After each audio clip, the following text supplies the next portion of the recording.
하나님께서 한 사람을 평가하든지 한 민족을 평가하든지 한 누군가를 평가할 때 기준이 있어요. 그 기준이 뭐냐면 다른 거 다 착한 일 했냐, 11조 했냐, 주일에서 이런 것도 있지만 진짜 크게 하나님의 사람이냐 아니냐 이게 딱 보는 평가 기준이 있어요. 그게 뭐예요, 여러분? 우상 숭배예요. 네. 우상에게 절하면 하나님 자녀가 아니에요. 아무리 잘하고 아무리 선을 베풀어도 다른 신을 섬기면 하나님의 자녀가 아니에요. 이스라엘에 여러분 여러 왕들이 있어요. 그런데 하나님이 왕을 평가하는 기준이 뭐였냐면 이 사람이 정치를 잘했냐, 경제를 살려서 국민들을 배불리게 했느냐, 이런 기준이 아니에요. 네. 하나님 앞에 우상을 끊어냈느냐 그렇지 않느냐, 이게 좋은 왕이냐 나쁜 왕이냐의 기준이었어요. 여러분, 남유다에 아사라는 왕이 있죠. 세 번째 왕. 근데 이 아사라는 왕이 나라를 다스릴 때 이 왕이 힘이 없어요. 그리고 주변국들에게 위협을 받아요. 그러니까 정치, 외교, 경제가 불안했어요. 그래서 전쟁이 일어났죠. 전쟁이 일어나니까 막을 힘이 있어야죠. 예. 하나님 앞에 기도해요. 간절히 기도해요. 예. 구스가 쳐들어갔을 때 하나님 앞에 기도합니다. 그리고 이 사람이 잘하는 게 뭐냐면 모든 그동안 섬겼던 그 나라의 남유다의 우상을 다 끊어내자는 거예요. 우상에게 절하지 말자는 거예요. 이 사람이 얼만큼 하나님 앞에서 우상을 버렸냐면, 자, 말씀 한번 볼까요? 왕상 15장 13절. 자, 우리 다 같이 읽겠습니다. 시작. 또 그 어머니.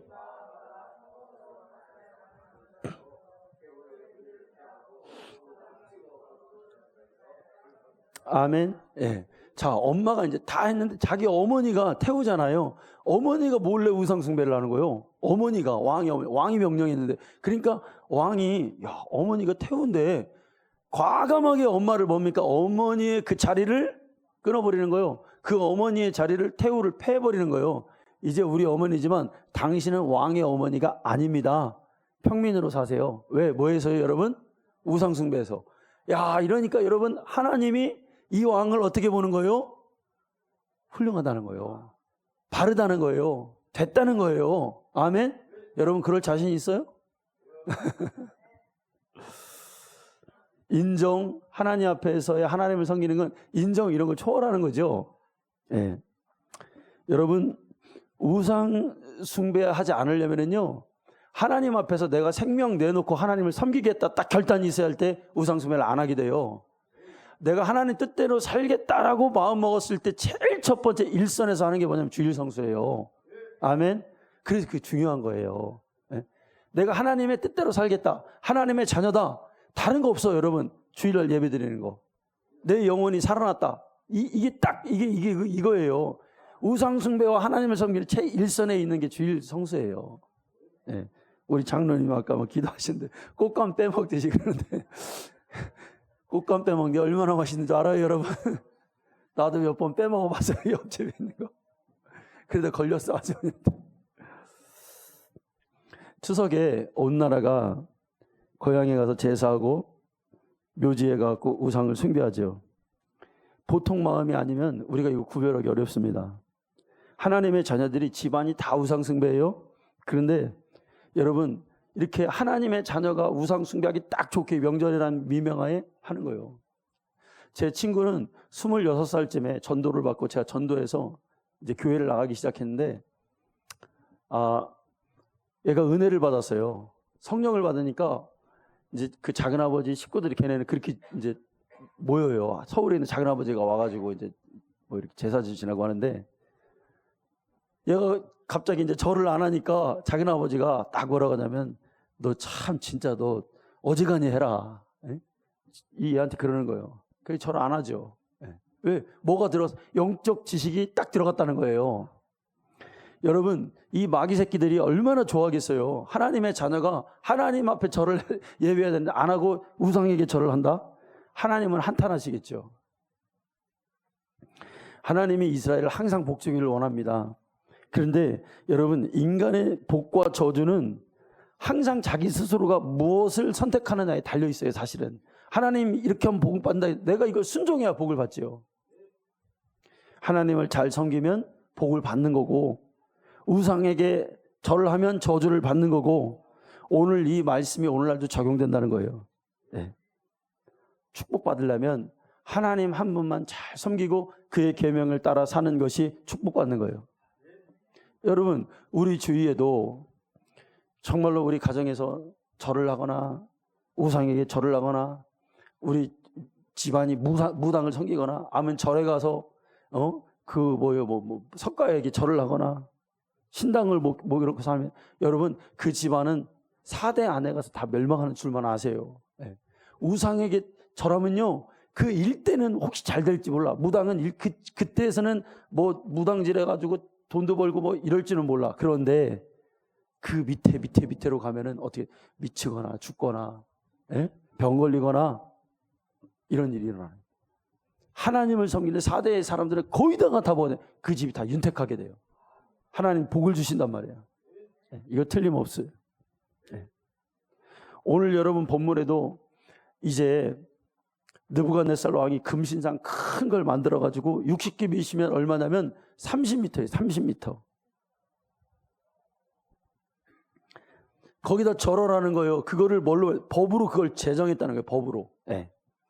우상 섬기는 일을 여러분 법으로 제정해서 만약에 절하지 않으면 불법으로 만드는 거예요. 여러분 다니엘서는 마지막 때 일어날 예언서입니다. 우리가 잘 알아야 돼요. 마지막 때는 우상에게 절하는 것을 법으로 만들어서 그걸 하지 않으면 불법으로 만든단 말이에요. 점점 그렇게 가고 있어요. 여러분 그러니 다 여기 2절에 보니까 막 모든 사람들이 막 법을 집행하는 법률사 이런 사람들 다 불러서 그걸 법으로 제정해 놓고 절하라는 거예요. 그런데 놀랍게도 여러분 12절에 보니까 다니엘의 세 친구 사드락과 메삭과 아벳느고만 절을 안 하는 거예요. 단호합니다. 15절에 왕이 이 절을 안 한다는 소식을 듣고 얘들을 불렀어요. 불러서 말합니다. 부탁도 하고 때로는 절하지 않으면 위협도 하고 죽이겠다고 풀무불에 넣겠다고 위협도 합니다. 그런데 이들의 대답이 단호해요. 여러분 16절 보세요. 사드락과 메삭과 아벳느고가 왕에게 대답하여 이르되 느부갓네살이여 우리가 이 일에 대하여 뭐라고요 여러분? 왕에게 대답할 필요도 없다 이거예요. 대답할 필요도. 여러분 성경은 우리가 어떤 식으로 우상을 버려야 되는지를 알려주는 거예요. 여러분 우리가 그냥 해도 되고 안 해도 되고 좀 내가 목사 이렇게 안 해 그냥 이런 게 아니라 아무리 권세자가 오고 아무리 내게 목에 칼을 들이대고 우상이 절해라 해도 내가 그거를 대답할 필요도 없다. 아멘. 이 각오로 예수 믿으라 이거예요. 이 각오로 절하지 말라 이거예요. 우상에게. 여러분 오늘날 어떻습니까? 예수 믿는 자들도 잘못된 영적 지식이 들어가서 그냥 절해도 되는 줄 아니 절하지 않으면 음식 만들고 자기네 집에서 제사를 지내고 차례를 지내고 해도 되는 줄 아는 거예요. 이게 어디서 온 거예요 여러분? 어디서 이게 와가지고 교회가 지금 이런 짓을 하는 거죠? 자 여러분 봅시다. 성경에서 우상 숭배를 뭐라고 하나 집에서 제사 지내는 걸 뭐라고 하나. 자 고린도전서 10장 19절부터 21절입니다.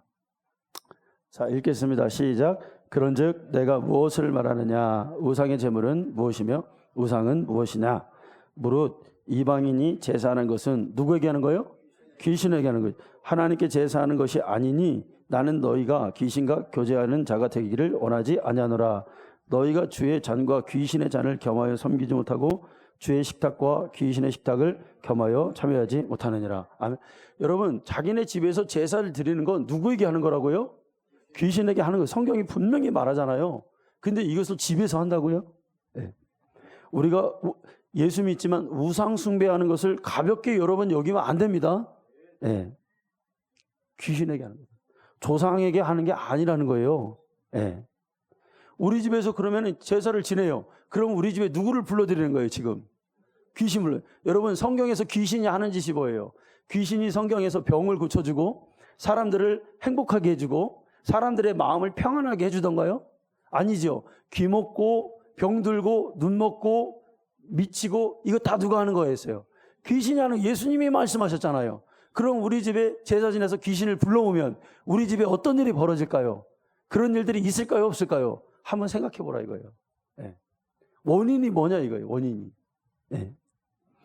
여러분, 우리가 잘못된 지식 중에 하나는 뭐냐면 제사 음식을 우리가 기도하고 먹으면 된대요. 네. 목사님들도 이렇게 가르쳐요. 제사 지내는 음식을 이거 꺼리낌 없이 기도하고 먹으면 된다. 이 지식이 어디서 온 걸까요 이게? 여러분, 잘못된 겁니다. 우상의 제물을 했던 음식을 여러분 절대로 우리가 먹지 않습니다. 우상에게 절하지 않을 뿐만 아니라 우상의 음식을 먹지도 않을 뿐만 아니라 우상에게 만든 음식을 만들지도 않습니다. 하나 더 있어요. 그 음식을 나르지도 않습니다. 아멘. 우상에게 음식 만드는 그거를 여러분 거기 만드는데 참여해서도 안 돼요. 이게 영적 이게 지식이에요, 지식. 네. 여러분, 사도행전에 보면은 사도행전에 큰 종교 회의가 있잖아요. 그게 어디지요? 사도행전에서 이렇게 믿음의 사람들이 우리가 예수를 믿는다, 하나님을 섬긴다. 그럼 이거로 간단하게 끝나는 게 아니라 그 밑에 세부 사항들이 나오잖아요. 하나님을 섬기는데 어떻게 행동해야 되고 어떻게 해야 되는지 나오잖아요. 근데 사도행전 15장에 보면은 믿는 자가 어떻게 해야 되는지 거기 나온단 말이에요. 그럼 거기에서 4가지를 중요한 걸 가르쳐줘요. 뭐예요? 우상에게 섬겼던 그 재물을 먹어도 된대요, 안 된대요? 안 된다고 나오잖아요. 예? 찾아볼까요? 집에 가서 한번 읽어보세요. 사도행전 15장에 보면은 목매어 죽인 거, 피, 또 우상의 재물을 먹지 말아라 라고 우리에게 말하고 있다는 거예요. 여러분, 믿음의 사람들이 우리가 이제 추도 예배 드리잖아요. 추도 예배. 여러분, 그런데 죽은 사람을 위해서 예배 드리는 건 없어요. 죽은 사람을 위해서 예배 드리는 거는, 그래서 우리는 과감히 뭐 해야 된다? 추도 예배를 어떻게 해야 된다? 우리 교회 안에서 몰아내야 된다. 우리 믿음 안에서 몰아내야 된다. 그날 식구들이 모이면 뭘 해라? 하나님 앞에 감사 예배 드리고 안 믿는 식구들을 전도할 수 있는 기회의 예배로 만들어라. 아멘. 죽은 사람에 대해서 여러분 언급하지 않습니다. 우리가 영원히 죽으면 어디로 가야 돼요? 하나님 앞에 가든지 아니면 예수 안 믿었으면 불신자는 또 지옥에 가든지 그렇게 되는 겁니다.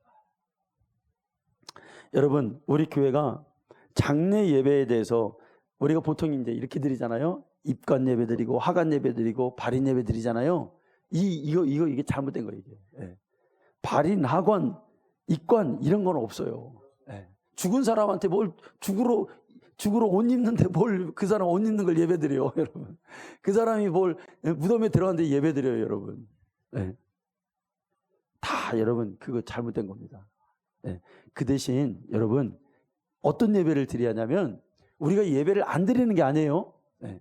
그런 명칭의 예배를 안 드린다는 거예요. 제가 돌아가시는 분들 있잖아요. 바로 숨이 막 꼴깍꼴깍 하는 분들, 제가 목사니까 제가 그런 분들을 여러 봤어요. 네. 돌아가셔. 네. 근데 이제 돌아가시더라고요, 진짜. 네. 이렇게. 이렇게. 근데 진짜 그때 필요한 예배가 있어요. 임종 예배 있죠? 그건 꼭 드려야 돼요. 그때 하나님 앞에 예배하고 찬송해주고 기도해주고 같이 막 구원을 확신시켜주고 예수의 피를 막 말해주고 예수님의 이름을 말해주고 그 예배를 우리가 드려야죠. 그 예배는 드립니다. 근데 입관, 하관, 발인, 그 예배는 안 드린다. 그 대신 무슨 예배를 드린다? 천국 환송 예배는 드립니다. 마지막에 그의 이제 육신이지만 우리가 다 같이 그가 평소에 예수 믿고 그걸 하나님께 감사드리고 그 예배, 천국 환송 예배, 그 2번 예배를 드리는 거예요. 할렐루야. 네, 그렇게 예배를 드리겠다 이거예요. 그런데 추도 예배는 감사 예배로 드려라. 설 명절 예배도 여러분 조상 뭐 이런 얘기 꺼내면 안 돼요, 여러분. 죽은 사람은 위해서 예배 드리는 게 아니야. 하나님께 감사. 아멘. 모든 예배는 하나님께 영광. 네.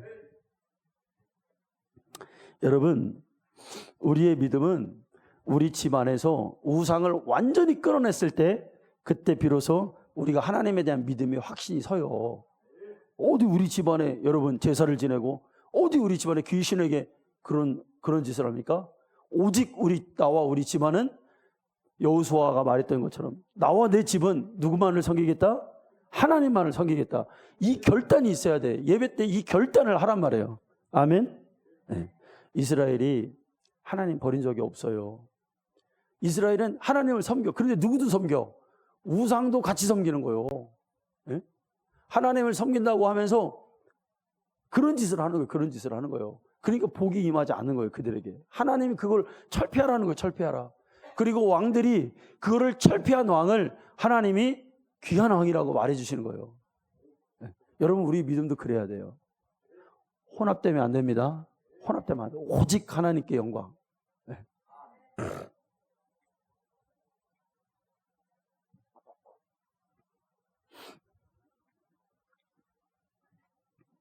제가 좋아하는 유튜브가 있어요. 근데 이 유튜브는 믿음의 유튜브예요. 그런데 제가 이분의 간증을 이렇게 유튜브에서 듣는데, 이분에게 굉장히 좋은 그런 믿음의 도전을 받은 평신도인데, 신학교를 다니다가 그냥 평신도 삶을 살더라고요. 그래서 오늘 여러분에게 이분 얘기를 잠깐 제가 해드릴 거예요. 이분은 어디 사는 사람이냐면 저기 뉴질랜드 있죠? 호주 옆에 섬나라 뉴질랜드에서 시골 아주 오지에서 아들, 딸, 아내 이렇게 4명이 가축을 키우면서 그렇게 살아가요. 그 유튜브 이름이 뭐냐면, 우리 성도님들 한번 보세요. 뉴시가예요. 그러니까 뉴질랜드 시골 가족, 이 약자예요. 그래서 뉴시가, 아시는 분도 있을 거예요 아마. 시골에서 그 머나먼 외딴 곳에서 그렇게 살아가는 모습이 믿음도 참 좋지만 소박하고 또 평화롭고 오염되지 않는 그의 영혼을 느껴져요. 구독자가 한 15만 명쯤 되더라고요. 그런데 많죠. 15만 명이면. 그런데 자기의 일상을 사는 것을 얘기하면서 뭘 얘기하냐면, 자기가 하나님을 섬기는 거에 대해서 숨김없이 얘기해요. 가감없이 얘기해요. 그래서 이제 사람들이 15만 명 정도 되면은 수입이 있잖아요. 그 중에는 안 믿는 사람도 있거든요. 그러면 저렇게 얘기하면 그 댓글에 그렇게 나와. 이거 안 믿는 사람들이 보면 거부 반응이 일어날 것 같은데, 그러면 자기는 괜찮대요. 그냥 나는 어차피 내가 하나님 앞에 이거라도 내가 하면서 나는 내 믿음을 고백한다. 그렇게 하더라고요. 참 떳떳하고 하나님 앞에서 그렇게 사는 모습이 너무 좋아 보여요. 그런데 그의 어머니에 대한 간증이 있어요. 이것을 이제 그걸 유튜브에서 딱 얘기를 하죠. 자기네 집이 예수 믿게 된 계기, 어머니가 1세대인데 한번 들어보세요.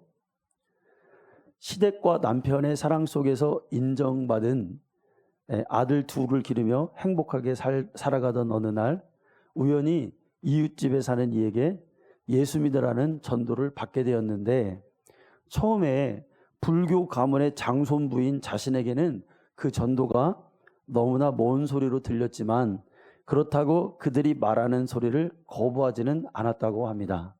그러니까 불교에 완전히 찌드는 집안인데 옆집에 전도를 받은 거예요. 그런데 그들이 하는 소리를 거부하지 않고 그냥 들어준 거예요. 여러분, 그러면 전도하는 사람이 이렇게 전도를 하는데 내 말을 들어준다, 가만히 있는다? 그럼 뭐예요? 다음날 또 오는 빌미가 돼요. 아예 거부하든지 들어주면 그렇게 돼요. 그래서 매일매일 그 사람이, 옆집 사람이 오더래요. 그래서 예수 믿으라고 전해준 거예요. 불교 완전히 섬기는 가정에. 그러던 어느 날 자기 교회의 사모와 함께 갑자기 방문하여 들려주는 얘기가 생전 처음 듣는 소리. 예수님 당신을 사랑합니다, 이런 말을 한 게 아니라 그들이 한 전도는 너무나 극단적이고 무시무시한 말. 그게 뭐냐면, 예수 안 믿으면 지옥 갑니다, 이렇게 말했대요. 그러면서 지옥에 대해서 얘기해 주더란 거예요. 지옥 가면 영원토록 그 뜨거운 불못불에서 아주 절망과 고통 속에서 살아가야 된다. 반드시 예수 믿어야 된다. 주님 오실 날이 머지않았다. 아주 처음에는 생소하고 자극적인 이야기지만 그들이 떠나고 난 뒤에 그들의 말이 마음속에서 떠나지 않고 의문을 만들어냈다고 합니다. 그런데 그분이 생각하기를 만일 저들이 말한 것이 사실이면 믿지 않는 자신은 어떻게 될 것인가. 그러나 또 한편으로는 저들이 말한 것이 풍설이라면 사기당한 내 인생은 어떻게 보상받나. 그러면서 드는 생각이 차라리 듣지 않았으면 좋았을 것을 그렇게 생각한 거예요. 근데 여러분, 하나님의 방법은 항상 인간의 생각을 뛰어넘지요. 우리가 순종해서 예수 믿어야 됩니다 하는 그 말이 그의 영혼을 살려요, 여러분. 할렐루야. 우리 장로님도 막 전도하자고 막 그러시던데, 막 저도 어디 주선한 거 이제 전도 대상자들 여러분 얼마나 저 전도하기 어제 막 갔어요. 가니까 그분이 맞아주더라고.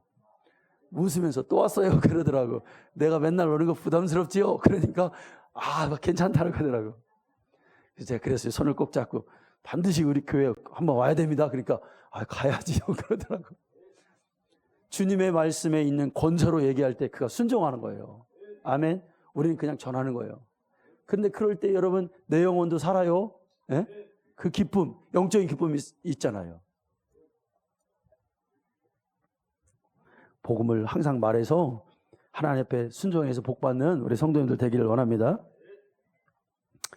그러니까 요즘 세상에 우리가 전도에 뭐 되겠어? 그랬는데 그 말이 그분의 영혼에 이제 막 스물스물 생각이 들었던 말이에요. 그러니까 이분의 어머니가 그 말이 진짜인가 가짜인가 그 말을 진실을 알고 싶은 거예요. 그래서 자기 신이 전도한 그 사람의 교회를 가보기로 드디어 마음을 먹은 거예요. 그런데 이제 문제가 있어요. 불교 집안인데 교회라면 완강히 거부하는 남편에게 여보 나 수요일 저녁에 그 교회를 가겠다고 말을 하니 갑자기 결혼식 선물로 받은 화장대 위에 탁장시계가 벽에 부딪히는 굉음 소리를 내며 박살나는 소리가 들렸다. 이것은 앞으로 다가올 핍박을 알리는 선전포고였다. 이제 그때부터 이제 심상치가 않은 거예요. 남편이 교회 간다고 하니까 그냥 시계를 결혼 선물 시계를 박살을 낸 거예요. 그러나 그렇게 힘든 남편과의 격투를 벌이고 혼자 찾아간 예배당은 울산에 있는 자그마한 교회.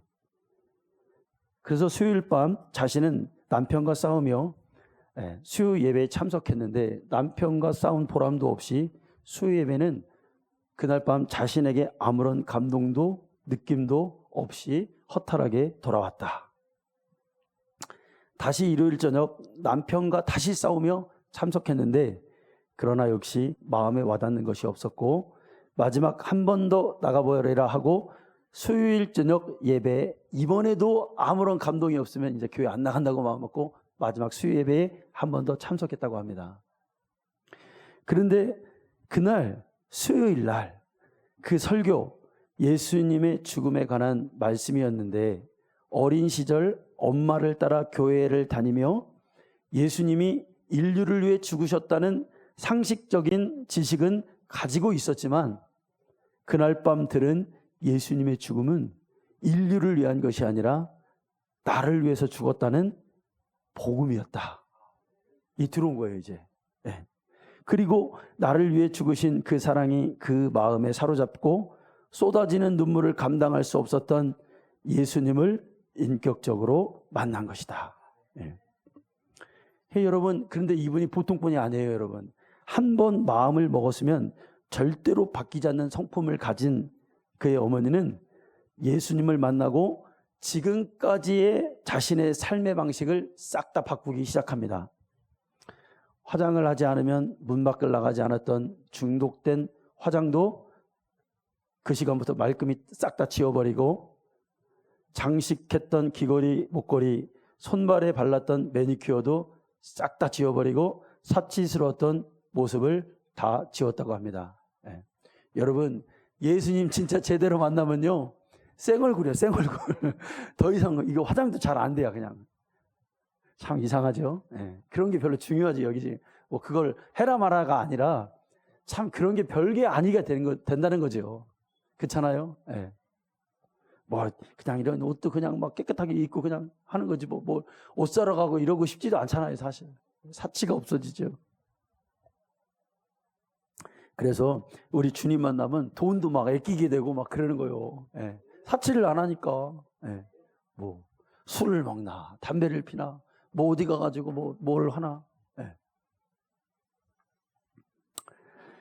남편이 퇴근하여 집으로 돌아올 무렵 자신의 그런 고운 모습을 좋아했던 남편은 그런 자신의 꾸미지 않는 모습이 낯설게 느껴지고 이러한 변화들이 남편의 분노와 핍박을 더욱 가열시켰다고 합니다. 아내가 자기 곁에서 점점 멀어져가는 배신감, 다른 사람처럼 변해가는 이질감, 아내를 잃어버릴 것 같은 불안감 외에도 부모님의 반대까지 남편의 저항은 막강했다고 합니다. 그런데 오히려 자기 자신은 예수 믿기 전보다 예수님을 알고 나서 가정에 더 충실하고 아이들을 챙기고 헌신적이었는데 예수 믿는 것은 영적 싸움이었기에 뒤에서 보이지 않는 마귀는 그녀의 믿음을 넘어뜨리려고 남편을 뒤에서 움직였던 것입니다. 하루는 저녁 예배를 끝내고 돌아오는 길목에서 기다리고 있다가 남편이 완력으로 자기를 끌고 가서 장롱 앞에 세워두고 주먹으로 얼굴을 치고 반동으로 튀어져 나오는 것을 또 얼굴로 치고 가혹한 폭행과 또 출근하던 길에 출입문을 대못으로 받고 회사로 출근했던 일, 차라리 둘이 죽자고 자기의 목을 조르고 한 번은 마지막에는 같이 둘이 죽자고 자동차로 바다에까지 뛰어들었던 일도 있었다고 합니다. 여러분, 이게 사람이 할 짓인가요? 핍박이 그냥 핍박이 아니죠. 네. 그러나 이러한 핍박 속에서도 자신을 위로해 주셨던 것은 하나님의 말씀, 적절할 때마다 하나님 주시는 말씀, 세상에서 너희가 환난을 당하나 담대하라, 내가 세상을 이겼노라. 네. 주신 하나님 말씀이 항상 자기에게 하나님 자신을 사랑한다는 것과 그런 확신을 그 말씀을 통해서 얻었다고 합니다. 지나와서 생각해 보니 견딜 수 없는 그와 같은 핍박은 하나님이 자신에게 요구하시는 믿음의 관문이었고, 만약 그때 포기했다면 오늘날 자신의 가정이 모두 예수 믿는 복을 누리지 못했고, 그런 환난으로 인해 자신이 하나님께 눈물로 기도한 것이 생명의 씨앗이었다는 것을 간증하고 있죠. 그런데 이게 끝이 아니에요. 네, 이제부터 시작이에요. 핍박이. 이게 끝이 아니라 이제 남편을 대신해서 시어머니의 위협적인 핍박이 그 뒤를 이어나가기 시작합니다. 어느 날 부산에 살던 시어머니가 소리도 없이 울산에 올라와서 하는 말이, 자신이 어디 용용한 점쟁이에게 점을 보니 며느리에게 심각한 일이 지금 일어나고 있으니 지금 막지 않으면 그 일이 집안에 일어날 것을 경고를 받고 왔다고 합니다. 그래서 며느리가 어차피 한 번은 부딪히고 넘어갈 일, 어머니에게 마음을 다잡고 어머니 저 교회 나가고 있어요, 짧게 대답했다고 합니다. 그러나 그 점쟁이가 한 말을 어머니가 이용하면서 집안 대대로 조상을 섬기는 우리 집에 교회에 다니면 우환이 생긴다며 설득하는 그녀는 아무런 말을 하지 않는 것으로 자신의 의사표시를 했다고 합니다. 기대했던 며느리가 자신이 가장 싫어하는 교회에 나간다고 하니 그 집에서 3일을 통곡하면서 집안은 완전히 초상집 분위기가 되고, 어머니가 가시면서 살기 위협이 등등한 말로 지금 내가 권총이 있으면 너를 쏴 죽이고 싶다고 예수를 택하든지 이 가정을 택하든지 둘 중에 하나를 택하라고 경고하고 집으로 돌아갔다고 합니다.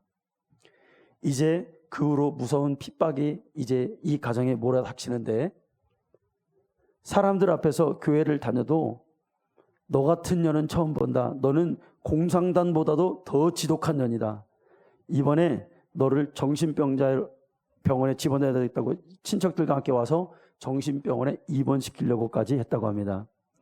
부들부들 치를 떨며 날마다 자정을 넘게까지 밤마다 퍼붓는 악담과 욕설, 아이를 업고 교회 다녀오는 자신을 그 자리에서 마당에 내팽개치며 자동차에 치여 죽으라고 악담한 일. 그런데 정작 성경의 말씀대로 뿌린대고 거둔다고 했는데 저주를 하면 저주의 열매를 맺게 되고 그 저주가 그 뼈에 들어가 사무친다고 하는 하나님 말씀이 그 어머니에게 그대로 적용되더래요.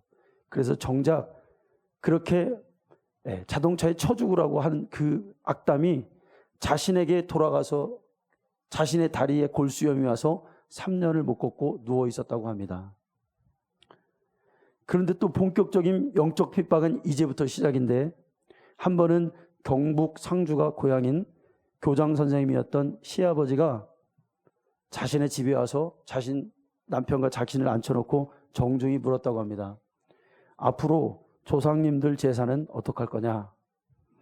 그동안 목숨 내놓고 제사에 동참하지 않았던 자신은 시아버지의 눈밖에 나도 한참 났지만 그 대답 역시 하나님을 섬기는 사람이 제사를 드릴 수 없다고, 아예 목숨을 내놓고 그 자리에서 안 된다고 단호하게 말을 했다는 겁니다. 그러자 시아버지는 알겠다 하면서 이것으로 너희들과의 인연은 끝났다면서 집으로 돌아갔다고 합니다.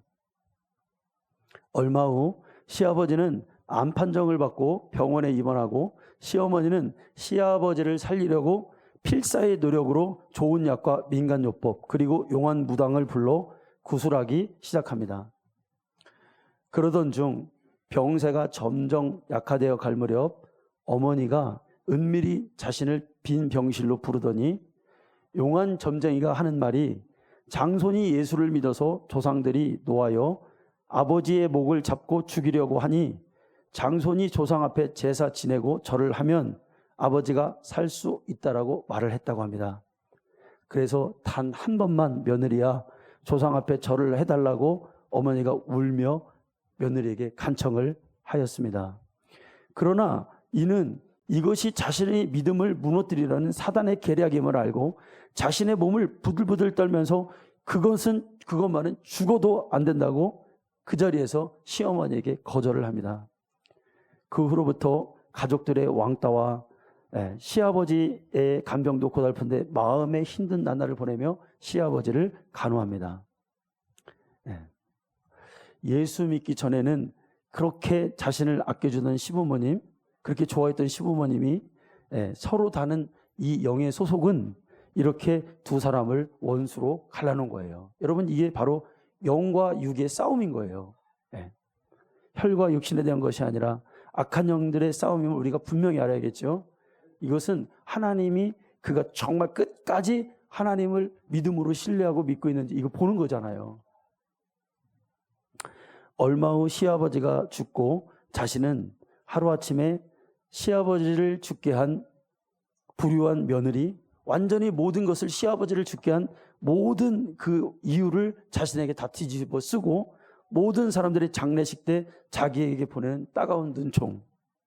그런데 불교식 장례에서 가족, 친지, 문상객들 다 엎드려 절을 하는데 오수광스럽게 장승처럼 혼자만 몰뚱히 곤욕스럽게 절을 하지 않고 3일 동안 장례를 치렀다고 합니다.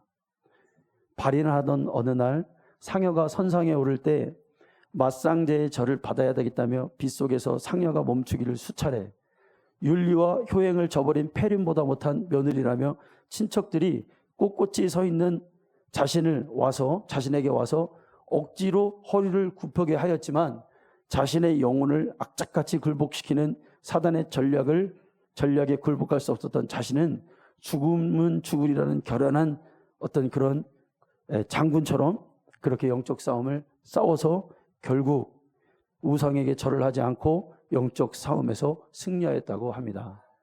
그리고 마침내 장례가 끝나고 자신에게 주시는 하나님의 위로가 임하는데 자신의 안고 일어섬을 알며 항상 자신을 지켜보는 하나님이 적은 능력을 가지고 하나님의 말씀을 지키며 그리스도의 이름을 배반치 않은 자신의 믿음을 보시고 그때부터 하나님의 그에게 주시는 놀라운 축복과 은총이 그의 온 가정이 다 예수를 믿고 하나님의 물질의 복, 건강의 복, 모든 복을 그에게 쏟아붓기 시작하셨다는 것입니다.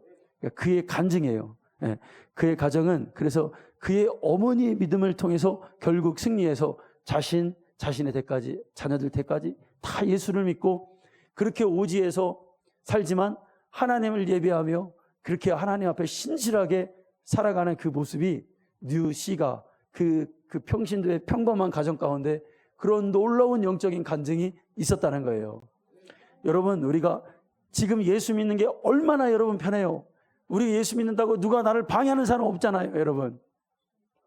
오늘 본문에도 다니엘의 세 친구는 목숨을 가고 죽이겠다는 거예요.